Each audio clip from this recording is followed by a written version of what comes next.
My T-Course CAsToR pilot aims to identify behavioral subgroups of e-cigarette users. I use data from PAD-Wave 7 adult survey, focusing on participants who determine the flavors of e-cigarettes that they use most often in the past 30 days. I included 11 different variables in this analysis, including past 30 days cigarette use and intention to quit cigarettes using e-cigarettes and cravings for e-cigarettes. I used K-means algorithm to determine the behavioral clusters of adult e-cigarette users based on their similarities using those variables that I just referred to. As a part of this analysis, I did some extensive data cleaning, including removing outlier points before developing the final clusters. K-means also determines the optimal number of output clusters. In the case of my analysis, K-means suggested including 2 clusters. The two final clusters are shown in this figure.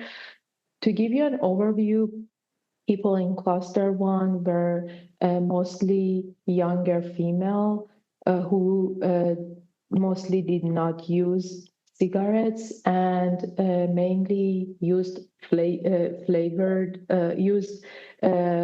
flavored e-cigarettes, while participants in cluster 2 were older men who also used cigarettes, so were dual users of cigarettes and e-cigarettes and intended to quit cigarettes using e-cigarettes. Cravings for e-cigarettes were higher among participants in cluster 1 compared to cluster 2, and people in cluster 2 were mostly from the west side of the country.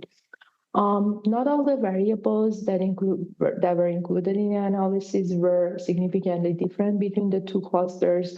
Only sex, past month cigarette use, e-cigarette craving, quit intention, and region variables were significantly different between the 2 clusters. Based on the magnitude of significance, past month cigarette use and quit intention were the most important variables that helped determining the final 2 clusters in the current analysis. So this analysis is halfway done. The current results suggest that people in cluster 2 are good candidates for a smoking cessation program. However, this is how I want to extend this analysis. First of all, I want to include other possible variables and see how the output clusters would change. Also, the traditional way to evaluate the performance of output clusters is based on the similarities within cluster and dissimilarities between clusters. But I want to come up with other good ways to validate the output clusters. Thank you.